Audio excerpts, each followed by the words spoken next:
Kalau Tuan pergi ke Belawan, jangan lupa membeli perangkap. Kalau menengok ibu-ibu polwan, rasanya kita mau aja kena tangkap.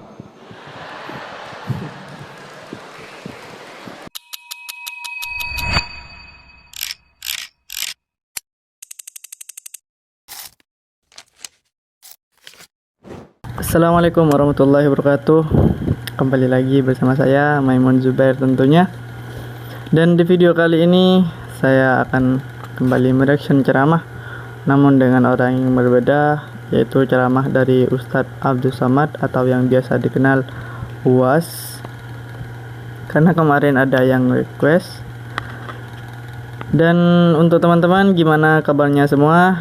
Dan pastinya semoga sehat-sehat selalu, dilancarkan rezeki, dilancarkan segala urusannya, dan semoga kita dijauhkan dari siksa api neraka. Dan di bulan yang penuh berkah ini, karena sebentar lagi bulan suci Ramadan, yaitu bulan yang penuh pengampunan dan bulan yang dimana soal ibadah pahalanya dikali lipatkan oleh Allah Subhanahu wa taala. Semoga kita semua bisa sampai kepada bulan tersebut. Amin amin ya rabbal alamin. Dan untuk teman-teman yang belum subscribe, tolong di subscribe terlebih dahulu, bantu like, bantu share, dan bantu komen, karena semuanya itu gratis. Oke, tanpa berlama-lama kita langsung saja ke videonya. Ini dia.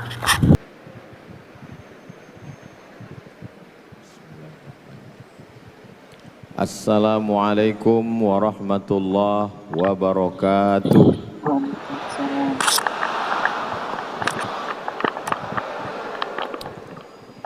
Kalau Tuan pergi ke Batam, jangan lupa menangkap balam. Dari bunyi sambutan salam, nampaknya Pak Polisi belum makan malam.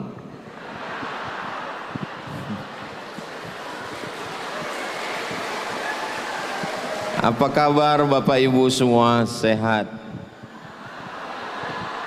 Alhamdulillahirabbil alamin. Allahumma sholli ala Sayyidina Muhammad wa ala ali Sayyidina Muhammad. Memang cantik kain katun gambar cemara. Saya tidak lagi berpantun karena sudah dihabiskan pembawa acara. Pembawa acaranya polwan pula. Kalau Tuan pergi ke Belawan, jangan lupa membeli perangkap. Kalau menengok ibu-ibu polwan, rasanya kita mau aja kena tangkap.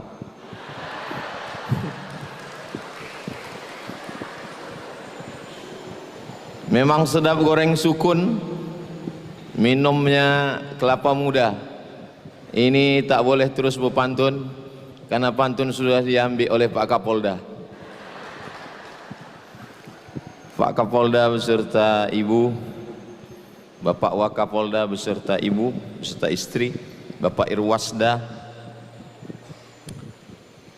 Tak bisa saya sebutkan satu persatu, hadirin hadirat, muslimin muslimat, solihin solihat, mukminin mukminat yang belum kawin dan belum sunat.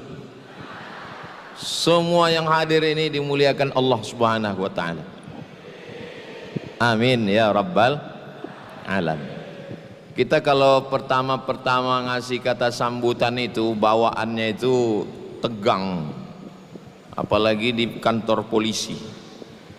Itu maka diawali dengan pantun. Jadi waktu dipancing dengan pantun tadi, saya lihat wajahnya, senyumnya cerah dan lepas, seperti orang nggak punya masalah dan nggak punya utang. Jadi kalau tadi ada judul besarnya tausiah dan trauma healing, ini kurang tepat ini, karena trauma itu penyakit, healing kesembuhan. Yang di sini ini saya lihat semuanya sehat zahir dan batin, tidak punya masalah dan tidak ada utang piutang. Yang punya utang mudah-mudahan segera lunas insyaallah. Banyak juga ternyata.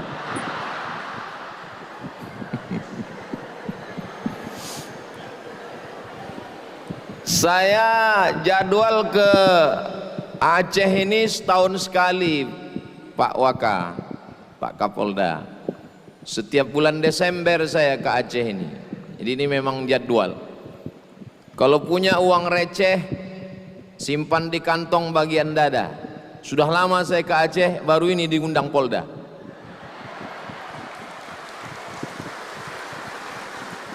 Makanya tadi waktu ditanya Pak Kapolda, sudah sering ke Aceh Ustaz Somad? Sering saya bilang. Tapi baru inilah saya ke Polda, alhamdulillah. Memang baru ke Poldanya baru sekarang, tapi perjalanan kami dikawal oleh bapak-bapak polisi sudah lama. Dibawanya kami ke masjid, keliling kabupaten kota, Senangro Aceh Darussalam. Mudah-mudahan yang membawa kami memudahkan jalan dakwah ini, kalau masuk surga dia duluan insya Allah. Diaminkan orang ini pula. Betul itu Pak Ustadz, tidak salah doanya, karena dia sudah berjuang. Alhamdulillah. Oh, mengasih air. Soalnya di beberapa tempat kalau udah datang panitia ngasih kertas, maaf Ustadz, waktu habis. Terkejut saya, kok cepat kali. Yang pertama, trauma healing. Trauma ketakutan. Orang kalau sudah kena trauma ini bawaannya takut aja. Contoh trauma Pak Ustadz? Contoh trauma orang yang takut jumpa polisi karena pernah kena tilang. Ustadz kok tahu? Karena saya pernah. Jadi bawaannya takut aja. Nah, jadi tentang musibah ini, trauma healing. Healing, kesembuhan. Cobalah cari di Google itu, healing artinya mencari kesembuhan. Makanya kalau ada ibu-ibu istri polisi ngomong sama bapak, "Bang, izinkan aku jalan-jalan ya, aku mau healing," katanya. Berarti itu trauma itu Pak.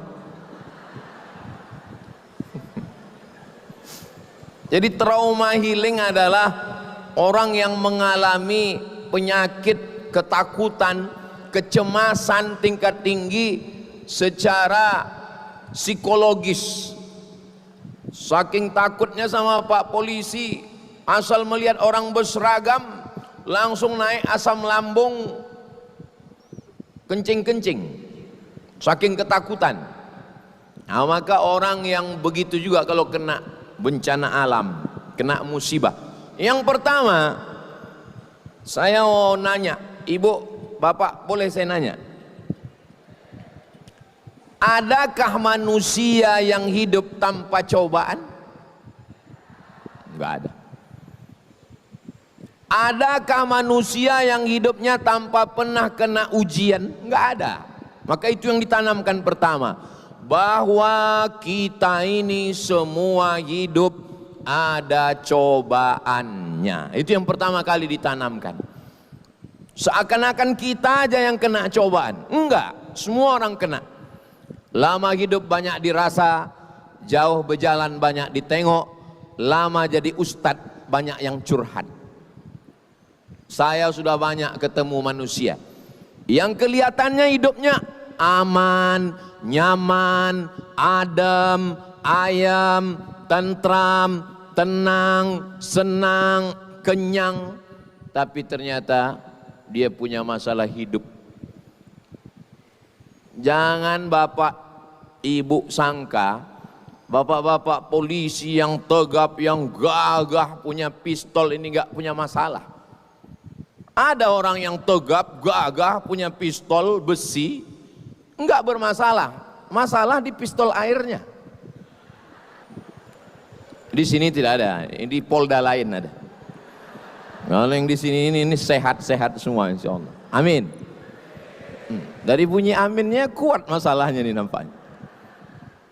Jadi tidak ada hidup ini orang tanpa masalah, itu nggak ada. Saya sudah nengok suami baik, istri mak lampir. Istri baik, suami genderuwo. Suami baik, istri baik, mertua sundel bolong. Istri baik, suami baik, mertua baik, tetangga suster ngesot. Istri baik, suami baik, mertua baik, tetangga baik, anak tuyul. Jadi tidak ada hidup ini yang lepas dari cobaan. Nabi Musa alaihissalam, ujiannya punya ayah, bukan penyembah berhala, pencipta berhala. Berhala-berhala itu yang buatnya ayah Nabi Musa. Namanya Azar namanya. Bayangkan itu ujian Nabi Musa. Nabi Ibrahim berhadapan dengan Namrus, dibakar dengan api. Menikah, enggak punya anak. Berdoa 86 tahun baru punya anak. Punya anak disuruh sembelih. Nabi Isa alaihissalam berhadapan dengan Titus namanya, penguasa Romawi. Dikejar-kejar, mau disembelih, mau digantung, mau dipasang di tiang salib oleh Titus raja Romawi. Nabi Muhammad SAW, oh, ujian hidupnya luar biasa. Ustadz Somad kan nggak ada ujian hidupnya. Tengok sendirilah caci maki orang di YouTube itu. YouTube, Instagram, Facebook, TikTok, macam-macam caci maki orang ke saya di medsos itu. Ibu, bapak tengoklah. Tapi insya Allah selesai ceramah di Polda Aceh ini agak berkurang nanti itu insya Allah. Nanti saya posting. Kalian yang berani ngejek, ejek lah, aku bilang. Aku tangkap kalian nanti. Bapak Ibu yang dimuliakan Allah Subhanahu wa Ta'ala. Jadi yang pertama yang kita tanamkan dalam diri kita adalah bahwa semua orang ada ujiannya. Menjadi istri berat. Yang paling berat lagi adalah menjadi istri polisi. Betul tak, Bu? Betul kata mereka. Kalau menjadi istri orang biasa, suaminya berangkat pagi jam 8, pulang jam 4 sore. Kalau menjadi istri Pemko, Pemda, Pemprov, ASN, suami berangkat pagi jam 7, masuk kantor jam 8, jam 4 sore pulang, jam 5 sudah di rumah. Tapi kalau punya suami polisi, apalagi sedang bencana ini, jangankan mau pulang jam 4 sore, polisi yang dari pusat sedang diturunkan ke Aceh sekarang 1.000 orang, dan nggak cukup, nanti akan turun lagi 50.000 polisi dari pusat, dari Jakarta akan turun kemari. Bayangkan istri-istri mereka berapa lama itu ditinggalkan. Dari 10 calon istri bapak dulu, maklumlah bapak itu mungkin playboy cap tupai kan. 10 calon dia dulu, kenapalah ibu yang lulus fit and proper test? Kenapa? Padahal calon-calon dia dulu dari mulai TK sudah punya calon. Di SD 6 calonnya SD, kelas 1 lain, kelas 2 lain. Di SMP calon dia. Apalagi setelah dia lulus jadi polisi, punya seragam. Semua tetangga menawarkan jadi istri polisi. Tapi kenapa ibu yang lulus? Ibu tinggal bilang ke mereka, jadi polisi ini berat, biar aku aja. Berbahagialah ibu-ibu istri polisi. Kenapa? Karena insya Allah suami-suami ibu beramal tidak hanya untuk negara, tapi juga untuk akhirat, bernilai ibadah semuanya insya Allah. Amin. Dari bunyi aminnya macam kurang yakin kayaknya. Memang begitu orang kalau aminnya tulus ikhlas Pak Ustadz, enggak terlalu kuat. Jadi semua orang ada ujiannya. Kalau jadi rumput yang rendah diinjak orang, kalau jadi rumput yang tinggi anginnya kencang. Mau jadi rumput rendah diinjak-injak orang. Lapangan sepak bola. Mau jadi pohon yang tinggi, anginnya kencang. Makanya hidup ini, apa itu hidup? Life is take risk. Hidup adalah berani mengambil resiko. Life is take risk. Rupanya kalau habis makan gulai belango ini lancar bahasa Inggris kita.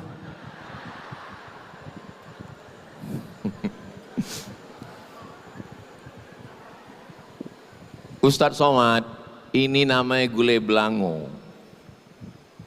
Ini gulai belango ini pakai ganja Pak Ustadz. Kecuali di Polda ini nggak ada Pak Ustadz. Udah dikasih tahu saya, sudah dijamin. Tidak ada manusia ini yang tidak punya masalah dalam hidupnya. Saya ketemu dengan profesor, doktor, pejabat, mobilnya mewah, orang kaya, terkenal. Pergi saya ke rumah sakit. Sampai di rumah sakit, dia lagi baca buku di atas tempat tidur. Terus saya tanya, mohon maaf ya Pak, jangan tersinggung. Iya, Bapak sakit apa? Senyum dia. Hehehe. Sakit apa saya bilang? Pelan-pelan dia ngomong. Saya udah sebulan Pak Ustadz. Ya 1 bulan kenapa? Nggak kentut. Sudah sebulan dia nggak kentut. Maka kalau ada di antara bapak ibu yang menahan kentut, jangan tahan, keluarkan. Karena sampai masanya kita mau, dia tak mau. Kentutlah sebelum kentut itu dilarang. Makanya saya di mana-mana kalau saya mau kentut, saya keluarkan aja. Nggak mungkin orang nuduh saya kan? Kalau tercium orang itu nggak mungkin Ustadz katanya kan?